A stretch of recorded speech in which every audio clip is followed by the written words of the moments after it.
Qizlarjonlar, assalomu alaykum. Tuproqlarimni tayyorlab oldim. Oldingi videolarda ko'rib o'tishingiz mumkin. Hozir men karton gulini ekib ko'rsataman. Karton guli juda ham chiroyli bo'ladi va u birinchi boshlanishini yaxshi chiqarib, keyin o'zini tuslariga, har xil tuslariga kiradi.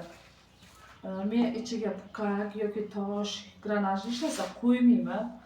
Просто o'zini ekib olaman. Juda ham zo'r tuproqligi, mana ko'rib turganlaringizdek, juda ham zo'r bo'lgan tuproqlarim.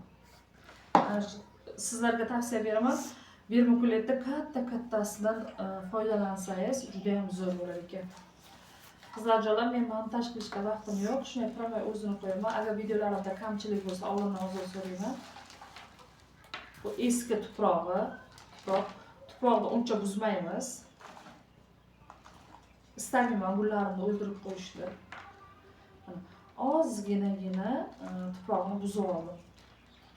Tuprog'i juda ham zo'r.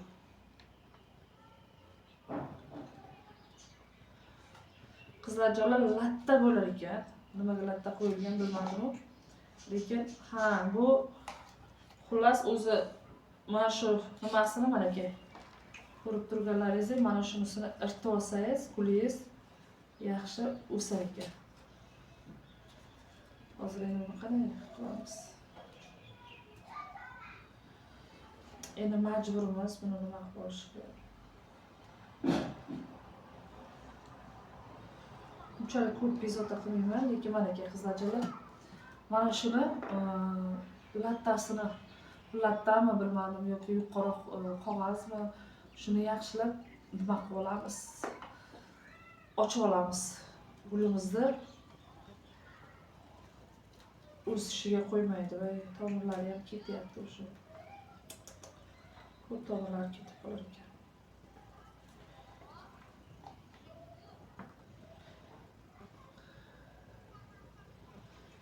Shuni ba'zidagi gulchilarga iltimos qilib qolardimki, mana shunisini yurib sotsalaringiz nima qilardi?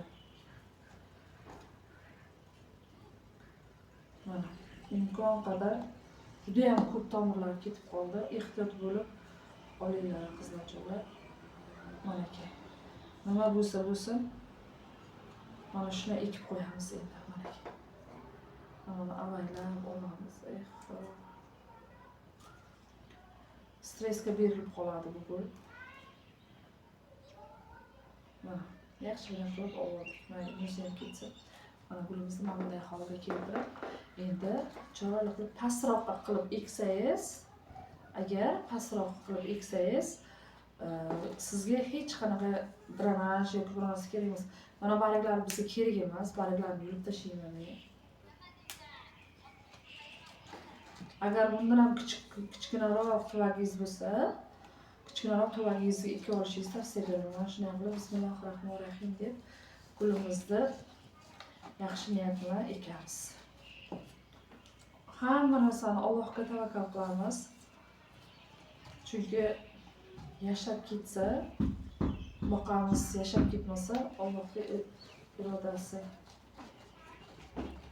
Mana yaxshilab olib qo'yamiz. Bu birinchi gulimiz, mana ekib olgan kartonimda.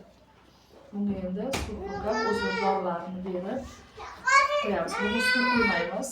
Bir kun suv qo'ymaymiz. Suv qo'ygandan keyin suvni qo'yasiz. Chunki bizda tortimiz nam. Nimalarni chiritib olishingiz mumkin tuproqlarni. Bugungi videolarim shulardan iborat. Kelgusi videolarda uchrashguncha xayr deb qolaman.